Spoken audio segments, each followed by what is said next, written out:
السلام علیکم ورحمۃ اللہ وبرکاتہ۔ آئیں مل کر درود و سلام پڑھتے ہیں۔ لاکھوں کروڑوں اربوں خربوں لاتعداد اور لامحدود درود و سلام علی محمد وعلی آلہ وصحابہ وبارک وسلم۔ جزا اللہ عنا محمدا ما وعلہ، اللہم صل علی محمد کما تحب وترضی۔ آج کی ویڈیو کی طرف بڑھنے سے پہلے گزارش ہے کہ اسے بہت ہی توجہ سے، غور و فکر سے اور عمل کی نیت سے پورا سنیں اور اپنے دوست احباب عزیز و اقارب میں اس کو شیئر کریں۔ تو چلیں بڑھتے ہیں آج کی ویڈیو کی طرف۔ آج ہماری ویڈیو کا موضوع ہے حضرت عثمان بن عفان رضی اللہ عنہ کا وہ پہلا خطبہ جس کے بعد لوگوں نے ان کی بیعت کرنا شروع کر دی۔ حضرت بدر بن عثمان رحمۃ اللہ علیہ کے چچا بیان کرتے ہیں، جب اہل شورا حضرت عثمان رضی اللہ عنہ سے بیعت ہو گئے تو اس وقت وہ بہت غمگین تھے، ان کی طبیعت پر بڑا بوجھ تھا اور وہ نبی مکرم صلی اللہ علیہ وسلم کے منبر پر تشریف لائے اور لوگوں میں بیان فرمایا۔ پہلے رب تعالیٰ جل شانہ کی حمد و ثنا بیان کی، پھر نبی مکرم صلی اللہ علیہ وسلم پر درود و سلام بھیجا۔ اس کے بعد فرمایا، تم ایسے گھر میں ہو جہاں سے تمہیں کوچ کر جانا ہے اور تمہاری عمر تھوڑی باقی رہ گئی ہے، لہذا تم جو خیر کے کام کر سکتے ہو موت سے پہلے کر لو، صبح اور شام موت تمہیں آنے ہی والی ہے۔ غور سے سنو، دنیا سراسر دھوکہ ہی دھوکہ ہے۔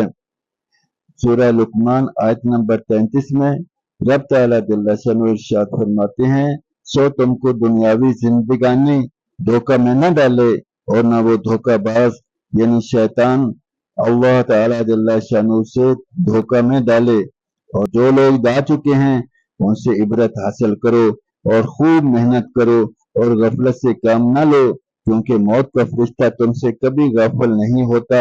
کہاں ہیں دنیا کے وہ بیٹے اور بھائی جنہوں نے دنیا میں کھیتی باڑی کی اور اسے خوب آباد کیا اور لمبی مدت تک اس سے فائدہ اٹھایا؟ کیا دنیا نے انہیں پھینک نہیں دیا؟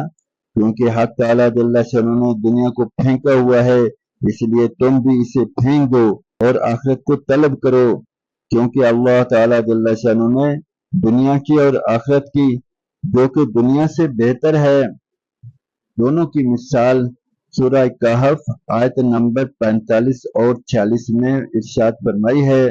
رب تعالیٰ جل شانہ کا فرمان ہے، اور آپ ان لوگوں سے دنیاوی زندگی کی حالت بیان فرما دیجئے کہ وہ ایسی ہے جیسے آسمان سے ہم نے پانی برسایا ہو، پھر اس کے ذریعے سے زمین کی نباتات خوب گنجان ہو گئی ہوں، پھر وہ ریزہ ریزہ ہو جائے کہ اس کو ہوا اڑائے لیے پھرتی ہو، اور حق تعالیٰ جل شانہ ہر چیز پر پوری قدرت رکھتے ہیں۔ مال اور اولاد حیات دنیا کی ایک رونق ہے، اور جو اعمال صالح باقی رہنے والے ہیں وہ آپ کے رب کے نزدیک ثواب کے اعتبار سے بھی 1000 درجہ بہتر ہیں اور امید کے اعتبار سے بھی۔ اس بیان کے بعد عمومی لوگ بھی حضرت عثمان رضی اللہ عنہ سے بیعت کرنا شروع ہو گئے۔ اندازہ لگائیں، واقعی ہی دنیا آج نہیں تو کل ختم ہونے والی ہے، یا دنیا ہمیں چھوڑ جائے گی یا ہم دنیا کو چھوڑ جائیں گے۔ دانش مند وہی لوگ ہیں جو دنیا کی زندگی میں رہتے ہوئے آخرت کی تیاری کر لیں اور اس دنیا کے دھوکے والی زندگی سے اپنے آپ کو بچا لیں اور آخرت کے لیے ذخیرہ جمع کر لیں۔ آج موقع ہے، کل یہ موقع ختم ہونے والا ہے۔ جو انسان آخرت کو اپنا نصب العین بناتا ہے وہ امید ہے کہ ٹھیک چلے گا، اور جو دنیا کو نصب العین بناتا ہے دنیا تو اس کے ہاتھ میں آئے گی نہیں اور آخرت بھی اس کے ہاتھ سے نکل جائے گی۔ رب تعالیٰ جل شانہ ہمیں نیکی کی توفیق عطا فرمائیں، اپنے احکامات کی کامل پیروی کرنے اور نبی مکرم صلی اللہ علیہ وسلم کی کامل پیروی کرنے کی توفیق عطا فرمائیں۔ صحابہ نے اس کا حق ادا کیا تو اس کی برکات سے بھی مستفید ہوئے۔ آج اگر ہم اس پر عمل کر لیں گے تو رب تعالیٰ جل شانہ کی عظیم ذات ہمیں بھی دنیا اور آخرت میں ان کے فوائد سے نوازے گی۔ اب اس کے لیے ہے کہ ہم خود اپنی ذات سے نیکی پر عمل کرنے کے لیے تیار ہو جائیں، کمر بستہ ہو جائیں، اور دوسرے احباب کو بھی، دوسرے لوگوں کو بھی دین کے کاموں پر عمل کرنے کے لیے تیار کرنے لگیں۔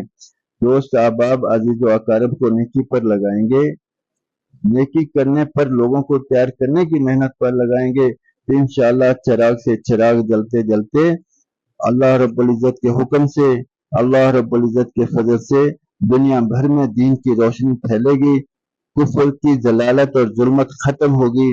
اللہ رب العزت وہ دن ہمیں دکھائیں جب 400 رب تعالیٰ جل شانہ کے احکامات کی خوب پیروی ہو رہی ہو، اور لوگ دین اسلام پر ایسے عمل کرنے والے بن جائیں جیسے کہ رب تعالیٰ جل شانہ ہم سے چاہتے ہیں۔ اللہ رب العزت مجھے آپ کو اس پر عمل کی توفیق عطا فرمائے۔ گزارش ہے کہ اس پیغام کو اپنے دوست احباب عزیز و اقارب میں شیئر کریں اور ان کو نیکی کے کام میں اپنا شریک حال بنائیں۔ اللہ تعالیٰ آپ کا حامی و ناصر ہو۔ جزاکم اللہ خیر و احسن الجزا۔ انشاءاللہ ملتے ہیں اگلی ویڈیو میں، تب تک کے لیے اللہ حافظ۔ السلام علیکم ورحمۃ اللہ وبرکاتہ۔